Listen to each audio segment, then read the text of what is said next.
जनाब, once again welcome back after a break. और आज का दिन मेरे लिए बहुत ख़ास है क्योंकि अगर देखा जाए जिस तरह के हमारे मेहमान हमारे शो में आ रहे हैं और आने भी वाले हैं, उनसे हम बहुत कुछ सीख रहे हैं, चाहे वो दीनी एतबार से हो, चाहे वो दुनियावी एतबार से हो। और जिस तरह के असातिज़ा हैं ये, तो मुझे यकीन है कि जो हम आगे हमारी आने वाली नस्ल है वो बहुत कुछ उनसे सीख सकती है अगर हम सीखना चाहें। और अक्लमंद लोग वही होते हैं जो सही तरीके से अपने मेंटोर को समझ लें और उनसे बहुत कुछ सीखें।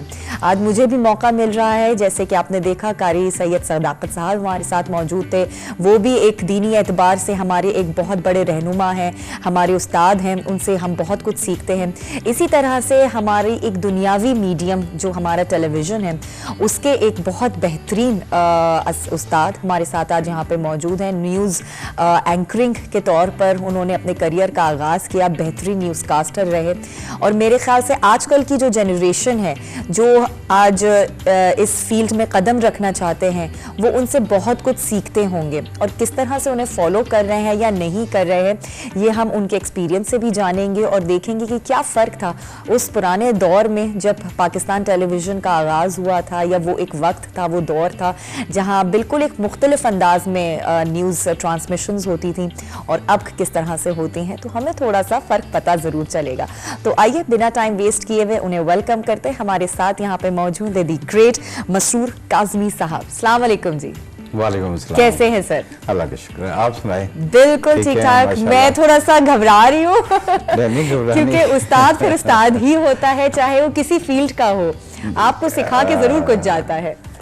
जाहिर है, हाँ, एक दौर था हमारी भी यही कैफियत होती थी कि हमारे भी सीनियर्स थे, तो उनके सामने हमें भी थोड़ा सा वो एहतरामन और वो एक सीनियर होने का एहसास पड़ता था। होता बिल्कुल सर, सबसे पहला तो सवाल मैं आपसे ज़रूर ये जानना चाहूँगी कि आपने कब से इस न्यूज़ कास्टिंग का आगाज़ किया, और ये आपके जहन में किस तरह से ये आइडिया आया कि मैं इस फील्ड की तरफ कदम रखूँ, क्योंकि उस ज़माने में इतना ज़्यादा हाइप क्रिएट नहीं थी होती थी मीडिया की, या फिर टेलीविज़न की तरफ आना बहुत ज़्यादा एक फैशन की तरह नहीं था और एक ट्रेंड नहीं था उसका, लेकिन फिर भी आपने कदम रखा इस फील्ड में, तो क्या सोच के रखा? सबसे पहले तो आपका एटीवी का शुक्रिया, प्लेजर सर, इनवाइट किया। दूसरा ये कि ये इब्तदा उस दौर में आप तो खैर बहुत छोटी हैं, मैं कॉलेज लाइफ में ड्रामेटिक सोसाइटीज होती थी प्राइवेट सेक्टर में भी, और एक हम स्टेज ड्रामा कर रहे थे, तो वो उस वक्त रेडियो और टीवी के लोग टैलेंट हंटिंग के लिए आते थे। अच्छा। तो एक रिहर्सल हम कर रहे थे, तो वहाँ कुछ रेडियो के लोग आए हुए थे, उनको इनवाइट किया था। सही। तो वो टैलेंट हंट करते थे, देखते थे परफॉर्मेंस। और उन्होंने आपको हंट कर लिया? उन्होंने हंट कर लिया। वो कहने लगे आप आए, रेडियो आए, वो अपना एड्रेस वगैरह, उस वक्त ये मोबाइल वगैरह तो होते नहीं, टेलीफोन नंबर दिया, फिर रेडियो गया, वो उन्होंने मुझे ड्रामे के लिए, अच्छा। ड्रामे का ऑडिशन हुआ, ड्रामा क्लियर किया। वहाँ मैंने जब देखा कि ये एंकर्स, ये जो कॉम्पियर्स और अनाउंसर्स होते हैं, तो इनसे मैं मुतासिर हुआ, तो अच्छा। फिर उनका इसके लिए तो ऑडिशन देना पड़ता। अच्छा। वो फिर मैंने ऑडिशन दिया, वो भी क्लियर हो गया। Very good. तो 7 जनवरी 1978 मेरी पहली परफॉर्मेंस थी रेडियो में एज एन अनाउंसर। अच्छा, कोई आप प्रोग्राम होस्ट कर रहे थे? उसमें मुख्तलिफ चीजें होती थी, रिकॉर्डेड प्रोग्राम भी होते थे, लाइव म्यूजिक होता था, सही। उनके बारे में बताते थे आज ये हैं, और radio Pakistan Rawalpindi. Okay, right. तो 3 महीने, जनवरी 78, फरवरी, मार्च, उस वक्त इस्लामाबाद स्टूडियोज यहाँ नहीं था, इस्लामाबाद में वहीं पे था। अच्छा। एक स्टूडियो से हम कहते थे ये रेडियो पाकिस्तान रावलपिंडी है जी, दूसरे से कहते थे ये इस्लामाबाद। अच्छा। ट्रांसमीटर्स का फर्क होता था, इस्लामाबाद का लारेंसपुर में था। ओके। और पिंडी का जो है वो यहीं फतेह जंग वाली रोड, ठीक है, इस रोड बाहर। वो एक प्रोग्राम हमारा होता था सुबह खैर के नाम, उसमें अजहर लोधी साहब आते थे, आगा नासिर की बेगम होती थी, आगा नासिर हमारे एमडी भी रहे हैं जी जी, उनकी मिसेज होती हैं सफ़िया नासिर, और 2-4 लोग होते थे, जो एक सुबह खैर प्रोग्राम होता था, मालूमाती और तफरीही प्रोग्राम कहलाता था। उसमें वो मुझे रोक लेते, मैं तो अनाउंसमेंट करके चला जाता था, लेकिन वो मुझे कहते थे प्रोड्यूसर आपने जाना नहीं है। अच्छा।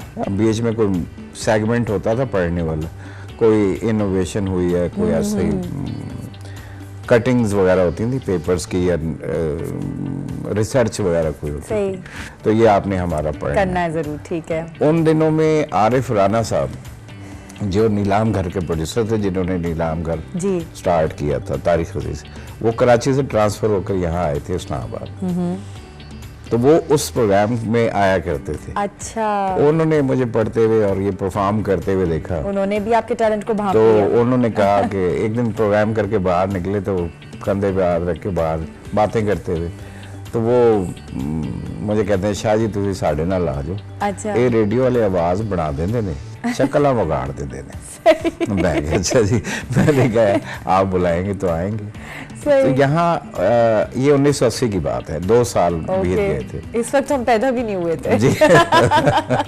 ऐसे ही है, बिल्कुल सही है। बहुत से लोग हैं जो कि अभी वो कुछ कहते हैं बचपन में देखा करते थे। बहरहाल वो उन्होंने मुझे कहा कि आप आए, तो मैंने कहा आप बुलाएंगे तो आ जाएंगे। यहाँ उन्होंने एक ड्रामा सीरीज शुरू की।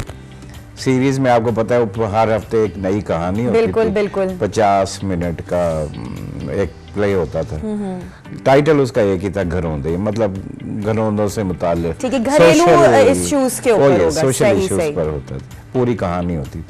तो वो पहला प्ले आरिफ राना साहब का मैंने किया, उसमें आपको पता नहीं याद है रूही बानो साहिबा होती है। जी। वो उन्होंने एक मुलाजमा का रोल किया था, काले हाथ उसका नाम था। अच्छा। उनको गेटअप काला किया पूरा था, काला नौकरानी बनाया हुआ था, मुलाजमा बनाया। अच्छा। मुझे उन्होंने कंवल नसीर का हस्बैंड बनाया था उसमें। उस वक्त मेरी 19-20 साल की एज थी और मुझे यहाँ से बाल वाइट किए, इधर से मैच्योर बनाने की कोशिश। बहरहाल वो मैंने उस सीरीज में 3-4 प्लेस किए। उस वक्त चकलाला सेंटर होता था, इस्लामाबाद नहीं आया। सही। फिर 85-86 में यहाँ पर इस्लामाबाद आ गए। यहाँ एक प्रोड्यूसर थे रऊफ अनवर, और उन्होंने मुझे कहा कि आप हमारे साथ एक सीरियल कर रहे हैं, हम ड्रामा सीरियल गर्द के नाम से। अच्छा। उसमें उस दौर की एक डेंटोनिक के इश्तिहार से किसी से मशहूर हुई थी नीलमा हसन, वो उसकी हीरोइन थी। एक हमारे मिनिस्टर इंफॉर्मेशन होते थे कौसर नियाजी, उनके साहबजादे थे रिजवान नियाजी, वो हमारी ट्रायंगल थी। वो मैंने 13 किस्तों का वो किया था। तो खालिद हमीद साहब, अजहर लोधी साहब, ये हमारे सीनियर्स थे उस वक्त। मतलब बेसिकली आपका जो आगाज हुआ वो एज ए न्यूज कास्टर नहीं हुआ, as an actor. Yes. Okay, तो फिर ये न्यूज एंकरिंग की तरफ वो खालिद हमीद वगैरह मेरे पड़ोसी भी थे, तो ये मुझे कहते हैं यार न्यूज में आ जाओ, ये इस्लामाबाद है, ये करंट अफेयर का स्टेशन है। जी। तो ड्रामा एक सहमाई होगा, फिर बैठे रहोगे, फिर तो आज भी वैसे होता तो यही है। करंट अफेयर्स इस्लामाबाद है, सियासी सिटी है जी। तो या तो आप लाहौर कराची शिफ्ट हो जाओ, जहाँ के मुस्तकिल जहाँ एंटरटेनमेंट अलग होता है, राइट। बस वो फिर मैंने कहा अच्छा, मैं कहता था यार न्यूज एक स्टैटिक सा है ना कि एक बस जगह बैठे रहो और सीरियस बात करो। मैं क्या ड्रामे में चांस और वेरिएशंस होते हैं, कभी बूढ़ा, कभी हीरो, कभी जीरो, कभी जवान, कभी कुछ मुख्तलिफ कैरेक्टर्स होते हैं। ये मैं औरों की बात तो नहीं करता, मेरी अपनी कुदरती या मेरे स्टार्स में है, अगर इस पे आप बिलीव करते हैं, वो अंदर एक होता है परफॉर्म करने की। आजकल की जनरेशन जो होती है ना, वो मैंने देखा है कि बस हम किसी तरह स्क्रीन पर आ जाएं और बस छा जाएं। तो मुझे ये मैं सेल्फ सेटिस्फेक्शन के लिए करता था ना, कि अपने आप को मुतमईन करने। एक होता है इनर, मेरे अंदर ये लालच नहीं था कि मैं मशहूर हो जाऊंगा, बल्कि मैं तो घबराता था रश में जाने से। बिल्कुल आपका, लेकिन कोई वाली बात है ना, टैलेंट था तो टीवी अकेला होता था ना, तो हर कोई पहचानता था। अब मैं बाहर मार्केट में जा रहा हूँ, ये तो कोई कहना वो ड्रामे वाला पाई जा रहा है, वो खबर वाला पाई जा रहा है, वो बच्चे आ जाते हैं ऑटोग्राफ, माएँ मोड़ के देख रही हैं बच्चों की, और मेरे फैमिली वाले परेशान कहते यार किधर है यार बहरहाल ये तो करते करते फिर मैंने ड्रामे ये सारी न्यूज का ऑडिशन दिया, और उस वक्त मुजम्मिल अहमद खान प्रोड्यूसर होते थे, वो 54-55 लड़के लड़कियां थे, उनके ऑडिशन थे। तो मैं अकेला सिलेक्ट हुआ था उसमें, क्योंकि कैमरा मेरे लिए नया नहीं था, आप ऑब्वियसली ड्रामे करते आ रहे थे, आपको हर चीज का अंदाजा था। बस वो एक न्यूज का होता है कि वो मैंने पहले से, उन्होंने मुझे स्क्रिप्ट दिया, बुलेटिन दिया, उन्होंने पढ़ा। अच्छा, यही मैं आपसे जानना चाह रही हूँ, क्योंकि आजकल के दौर में न्यूज एंकर्स को प्रॉपर प्रॉम्प्टर मुहैया किए जाते हैं, जिसपे वो देखकर बड़ा इजीली सारी खबरें पढ़ रहे होते हैं। तो आपके दौर में भी प्रॉम्प्टर्स वाला नहीं, हम तो ये देख के पढ़ते थे, देख के पढ़ते थे, और याद भी कुछ उस वक्त वो लोहे की वो जो टाइप राइटर नहीं होते, बड़ी मतलब उर्दू टाइप राइटर, इतनी सी बारीक उसका वो आता था, फॉन्ट भी उसका मोटा नहीं हो सकता था, तो वो हम यूं देख के कैमरा फॉलो करते थे, इस तरह यूं देखा और फिर उधर जहाँ पॉज आया खत्म किया। ज्यादा मुश्किल काम नहीं था कि दोनों जगह आपने कॉन्सेंट्रेट करना है। एक कैमरे को फॉलो करें, आप फेस करें, फिर मॉनिटर देखें कि फिल्म सिंक हो रही है नहीं हो रही है। Oh my God. तो ये बड़ा मुश्किल था। बाकी आपने जो वक्त, मेरे ख्याल से फिर तो हैट्स ऑफ टू यू। अब तो हमें बड़ी आसानी है एक तरह से। जी। तो बस वो फिर मेरी सिलेक्शन हो गई, और मेरे लिए ये एजाज़ है, मेरा उस वक्त के बड़े अच्छे शकूर ताहिर साहब थे, फारूकी साहब थे, बड़े नाम है। आप किसी का नहीं लूँगा तो वो नाराज़ हो जाएगा, क्योंकि एज फैक्टर भी है ना, कुछ रह जाते हैं नाम, कुछ कोई ट्रांसफ़र हो जाता है बहरहाल। तो वो ये अच्छा, आप क्या समझते हैं? उन्होंने मुझे कहा कि हम आपको डीएमटी में, आपको नहीं याद होगा, वो डीएमटी कहलाती थी, डेली मॉर्निंग ट्रांसमिशन। वो चंद घंटे की 11 बजे तक होती थी, और मुस्तनसर हुसैन तारड़ साहब राइट। तो वो कार्टून वार्टून दिखा के ना 7:30 बजे वो कहते थे, अब खबरों, बच्चे आपने कार्टून देखे, अब स्कूल जाएं, ये करें। और अब हम खबरों की तरफ चलते हैं। तो अब जिस दिन मेरी पहली ड्यूटी थी, पहली यानी मेरी परफॉर्मेंस थी, तो मैं सारी रात, मुझे नींद नहीं आई। ओए, डर के मारे? हाँ, मैंने कहा मुस्तनसर साहब, बड़ा नाम था। बिल्कुल। मैंने कहा ये पूछेंगे, ये कहूँगा, ये पूछा तो ये कहूँगा, ये सारी रात यही सोचता था। खैर वो जब हम ऑन एयर बैठे, वो तैयारी करके, तो कहते हैं कि बच्चों आपने कार्टून देखे, अब आपको आज हमारे एक नए न्यूज़ कास्टर साहब तशरीफ लाए हैं, बड़े मसरूर लग रहे हैं। तो कैमरा कट हुआ, दोनों पर आ गया। तो क्या मैं अपना तारुफ करवाइए। मैंने कहा आधा तो आपने बता दिया, काज़मी का इजाफा कर लूँ, तो मसरूर काज़मी। बहरहाल, तो कैसा महसूस कर रहे हैं? मैंने कहा इस वक्त सच ना पूछें इस वक्त।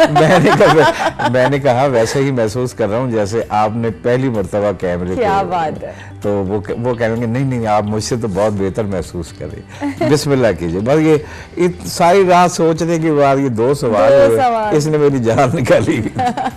और पहली दफा में जाहिर है वो डर तो एक होता है। फिल्में मिस सिंक हुई है थोड़ी बहुत। अच्छा। लेकिन वो करते करते फिर वो खबरनामा का सफर 5 बजे की तो फलां तो ये उस वक्त आपको पता है टीवी करते करते आप परफेक्ट हो गए। टीवी ऑफ भी होता था ना रात को फरमान इलाही के बाद। अब तो 24 घंटे हो गया। उस वक्त तो रात 11-12 बजे हाँ कोई इवेंट होते थे, वर्ल्ड कप है फुटबॉल का, हॉकी, तो उसमें लेट चलता था। और जब सबके बाद फिर फरमान इलाही, आखिरी खबरें, खास खबरें, फिर फरमान इलाही। बहरहाल ये एक लंबी वो है लेकिन बड़ी दिलचस्प, वाकई बहुत दिलचस्प है। और जिस तरह से आपने हार्ड वर्क किया है वो बड़ा जबरदस्त है। लेकिन फिर भी आपके एक्सपीरियंस के हवाले से मैं जरूर आपसे पूछना चाहूंगी कि उस दौर में और आज के दौर में आपको कुछ फर्क जो नजर आता है वो आपको क्या समझते हैं कि ये बड़ा अच्छा फर्क है और हमारे लिए बड़ी आसानियां हो गई? दौर के अपने तकाजे होते हैं। अब ये पता नहीं क्या पॉलिसी है, एक तो बड़ी स्पीड आ गई है ना, और इतना हाई पिच पर बोल रहे हैं जैसे पता नहीं कोई चीज रेलवे स्टेशन पे बेच रहे हैं, पूरा एक मुझे तो हम मतलब समझ के नहीं पड़ते। वो आया ब्रेकिंग फ्ला कट हुआ पढ़ दिया जी ऐसे ही। अच्छा। मतलब वो आप अगर पिछले खबर पे गौर का आपको पिछला भूल जाता है, अगला भी नहीं समझ में आता कि कहा क्या है। ठहराव नहीं था, ठहराव नहीं रहा। पहले हम इतने ठहराव से पढ़ते थे कि आपको याद होता था कि इसने ये कहा है। आप तो खैर इतना तवज्जो नहीं, पहले तो हमारे तलफ़ुज़ पे खिंचाई होती थी बहुत। तो हमारे सेक्रेटरी साहब थे अनवर महमूद साहब, वो बड़े मोहब्बत वाले, बहुत नाइस, उन्होंने बड़ा कोऑपरेट किया और बड़ी हौसला अफजाई की। शकूर ताहिर साहब होते थे, सरों मीरा होते थे, मतलब ये हौसला अफजाई करते थे। गलती भी हो जाए ना तो हमें बुला के कहते थे कि लोग जो है ना आपको देख के उर्दू सीखते हैं। बिल्कुल। तो आपने ये क्या कर दिया, ये जेर लगा दिया, ये जबर लगा दिया, और उससे पूरा वो डिक्शनरी मंगा लेते, डायरेक्टरी मंगा लेते थे ऊपर से रेफरेंस से, ये देखिए। अब हमारी पैदाइश इसी माशरे की, इसी पोटवार की थी, वो ब्रॉट अप तो कॉलेज स्कूल लाइफ का ऐसा ही था।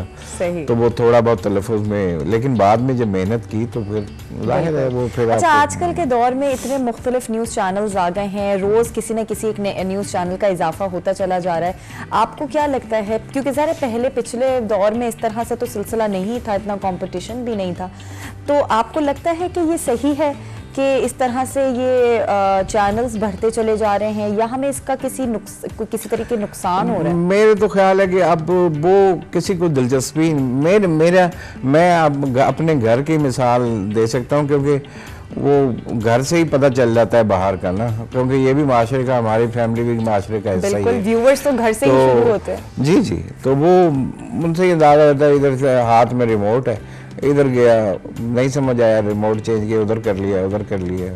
अब मैं तो न्यूज़ देखने मतलब मैं अब तो एक जैसी, पहले एक पॉलिसी होती थी कि इतना हिस्सा गवर्नमेंट का है, इतना हिस्सा अपोजिशन का है, इतना हिस्सा फलां का है, मतलब सूबों का है। ये अब तो बस एक ही रट लगी हुई है, मतलब एक ही खबर को मुख्तलिफ अंदाज में तोड़ और वो भी ऐसे ही बस। अब तो किसी को, पहले हमारी होता था कम से कम 5 हलाकतें हो ना, फिर हम ऑन एयर देते थे कि भाई 5 बंदे अफराद। अब तो किसी को कोई हल्की सी कि रक्षा चिंची उससे टकरा गया, वो भी ब्रेकिंग बन जाती है। किसी ने किसी को चाकू मार दिया, ब्रेकिंग बन गई। मतलब अजीब ही हैरासमेंट से फैलाई हुई।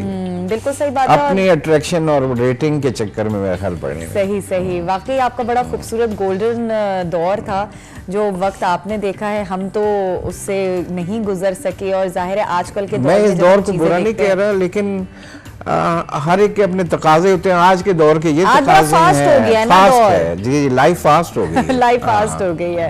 ओके जी, बहुत बहुत शुक्रिया मसरूर साहब, thank you so much to have you here. It was really great talking to you. और माशाल्लाह से जो आपका एक्सपीरियंस रहा, जितना आपने पाकिस्तान टेलीविजन के लिए सर्व किया है, उसके लिए तो वाकई दाद देनी चाहिए। और जिस दौर से आप निकल कर आए, आजकल तो हमारे सामने तो प्लेट में सिर्फ हलवा हम कहीं बन के मिल जाता है और हम खा लेते हैं। आपने तो खुद पकाया है। मेहनत आपने ये शोबा ज्वाइन किया है, आपको एक नाम बनाते कम से कम 15-20 साल चाहिए, तब जाके आप आपका एक नाम हो। बेशक, बिल्कुल जी। बस सर दुआ कीजिएगा कि हम भी किसी मुकाम पे पहुंच जाएं और आप हमारे उस्ताद रहें, हमेशा सिखाते रहें और हम आपसे सीखते रहें। ATV का शुक्रिया, आपका बेहद शुक्रिया। Thank you so much sir, thank you ji.